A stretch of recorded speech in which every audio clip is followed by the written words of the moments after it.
नमस्कार। आप सुन रहे हैं न्यूज़ पॉइंट पॉडकास्ट और मैं हूं आपके साथ सुषमा। आज के इस पॉडकास्ट में बात अरविंद केजरीवाल की। केजरीवाल के बाहर आने से लोकसभा चुनाव में इंडिया गठबंधन को कितना फायदा होगा। सीएम अरविंद केजरीवाल शुक्रवार को तिहाड़ से अंतरिम जमानत पर बाहर निकलकर आ गए हैं। केजरीवाल को ये बेल चुनाव को देखते हुए ही दी गई है, जिसकी तारीख 1 जून तक ही निर्धारित है। बीते 3 चरणों के चुनाव में केजरीवाल प्रचार नहीं कर पाए हैं, लेकिन अब दिल्ली चुनाव, हरियाणा और पंजाब के चुनावों के लिए दिल्ली सीएम जोर शोर से मैदान में उतरने वाले हैं। सवाल ये है कि आगामी 13 से 15 दिनों में वो कहां और कैसे प्रचार करने वाले हैं। बता दें कि पहले चरण के चुनाव में आम आदमी पार्टी असम में 2 सीटों पर चुनाव लड़ रही थी, जिसमें अरविंद केजरीवाल चुनाव प्रचार नहीं कर पाए हैं। तीसरे चरण के चुनाव में आम आदमी पार्टी गुजरात में 2 सीटों पर चुनाव लड़ रही थी, जिसमें अरविंद केजरीवाल चुनाव प्रचार नहीं कर पाए हैं। दिल्ली में चुनाव प्रचार के लिए गिनती के 12 से 13 दिन ही बचे हुए हैं, जहां पर आम आदमी पार्टी 4 सीटों पर चुनाव लड़ रही है। यहां पार्टी को केजरीवाल के चुनाव प्रचार का फायदा हो सकता है। इतना ही समय हरियाणा की कुरुक्षेत्र सीट के लिए भी है, जहां पर आम आदमी पार्टी चुनाव लड़ रही है। साथ ही पंजाब का चुनाव प्रचार बचा हुआ है, जहां पर आम आदमी पार्टी सभी 13 सीटों पर चुनाव लड़ रही है। जहां केजरीवाल के चुनाव प्रचार का आम आदमी पार्टी को फायदा हो सकता है।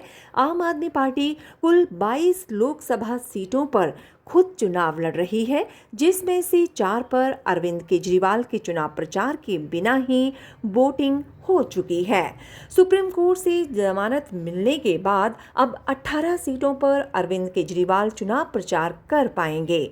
संजय सिंह फिलहाल आम आदमी पार्टी के लिए ही नहीं, बल्कि उत्तर प्रदेश में अखिलेश यादव और महाराष्ट्र में उद्धव ठाकरे, शरद पवार कांग्रेस के गठबंधन उम्मीदवारों के लिए चुनाव प्रचार कर रहे हैं। आम आदमी पार्टी और केजरीवाल अब ये तय करेंगे कि दिल्ली, हरियाणा, पंजाब के साथ या दूसरे राज्यों में भी इंडिया गठबंधन के लिए केजरीवाल चुनाव प्रचार करेंगे या नहीं। अब समझते हैं कि आखिर प्रचार के लिए जमानत मिली है तो अरविंद केजरीवाल कहां और कितने दिन प्रचार कर पाएंगे। पहले चरण के चुनाव में आम आदमी पार्टी असम में 2 सीटों पर चुनाव लड़ रही थी, जिसमें अरविंद केजरीवाल चुनाव प्रचार नहीं कर पाए हैं। तीसरे चरण के चुनाव में आम आदमी पार्टी गुजरात में 2 सीटों पर चुनाव लड़ रही थी। यहां भी अरविंद केजरीवाल चुनाव प्रचार नहीं कर पाए थे। दिल्ली में 25 मई को मतदान है, यानी 12 दिन केजरीवाल के पास प्रचार के लिए हैं। दिल्ली में 4 सीट पर आम आदमी पार्टी लड़ रही है और 3 पर गठबंधन में कांग्रेस लड़ रही है, यानी 7 सीट पर केजरीवाल प्रचार कर पाएंगे। हरियाणा की कुरुक्षेत्र सीट पर भी आम आदमी पार्टी का उम्मीदवार है, यहां भी केजरीवाल प्रचार के लिए अब जा सकेंगे। पंजाब की 13 सीटों पर प्रचार में केजरीवाल अब पहुंच पाएंगे। कुल देखा जाए तो आम आदमी पार्टी 22 सीटों पर लड़ रही है, जिनमें से 18 सीटों पर प्रचार का मौका केजरीवाल के पास है।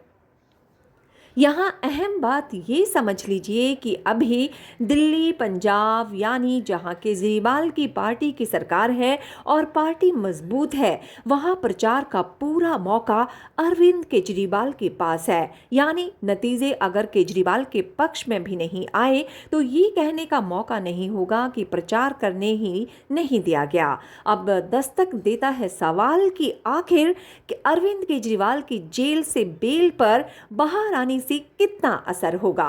केजरीवाल अंतरिम जमानत पर आ गए हैं और इस वजह से दिल्ली में कई जगहों पर आतिशबाजी का नज़ारा दिखाई दे रहा है। आमतौर पर ऐसी आतिशबाजी चुनावी माहौल में नतीजों के बाद विजय पाने वाले प्रत्याशी के घर या फिर पार्टी दफ्तर पर दिखती है, लेकिन बीच चुनाव में प्रचार के लिए केजरीवाल का जमानत पर तिहाड़ से बाहर आना भी आम आदमी पार्टी जीत की तरह ही देखती है। मंत्री सौरभ भारद्वाज का कहना है कि अरविंद केजरीवाल का जेल से बाहर आना पूरी इंडिया अलायंस के लिए गेम चेंजर साबित होगा। इससे बीजेपी को देश भर में बड़ा नुकसान होने वाला है। केजरीवाल के जेल से बाहर आने पर प्रचार करने के दौरान क्या कुछ होगा, इसे समझें। जब 2019 में केजरीवाल ने पूरी ताकत से प्रचार किया था, तब आम आदमी पार्टी को क्या हासिल हुआ था? आम आदमी पार्टी ने 2019 में 30% से ज़्यादा वोट हासिल किए थे। एक सीट पर 21 से 30% वोट हासिल किया, 2 सीट पर 11 से 20% वोट हासिल किए और 7 सीटों पर 10% से कम वोट मिले थे।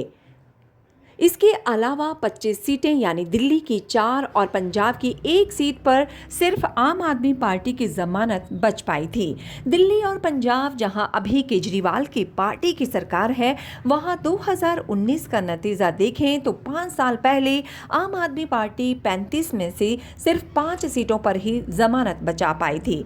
अब पार्टी केजरीवाल के प्रचार से क्या 22 सीटों पर कुछ बदलाव ला सकती है?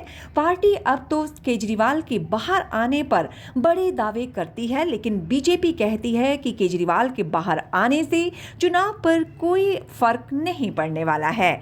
2019 के नतीजों के आधार पर देखें तो एक संभावना ये दिखती है कि अगर केजरीवाल के बाहर आने से कोई भी माहौल नहीं बनता, यानी कोई वोट आपके पक्ष में स्विंग नहीं होता, तो 7 सीट बीजेपी ही जीत सकती है। अगर 6% का वोट आम आदमी पार्टी के पक्ष में स्विंग होता है तो इंडिया गठबंधन 2 सीट दिल्ली में जीत सकती है, जबकि 5 सीट बीजेपी ही जीत पाएगी। तीसरी संभावना देखिए, अगर 2019 के मुकाबले 9% वोट आपके पक्ष में स्विंग हों तो 5 सीट इंडिया गठबंधन ला सकती है और 2 सीट बीजेपी। चुनावी आंकड़ों में चौथा विकल्प वोट शेयर के आधार पर कुछ ऐसा है कि अगर 12% का वोट 2019 के मुकाबले इस बार आम आदमी पार्टी के पक्ष में स्विंग करें तो दिल्ली में इंडिया गठबंधन 7 सीट जीत सकता है। लेकिन क्या केजरीवाल वोट स्विंग की इतनी बड़ी आंधी अब प्रचार करके ला सकते हैं? सुनते रहिए न्यूज़ पॉइंट पॉडकास्ट, आपकी आवाज़।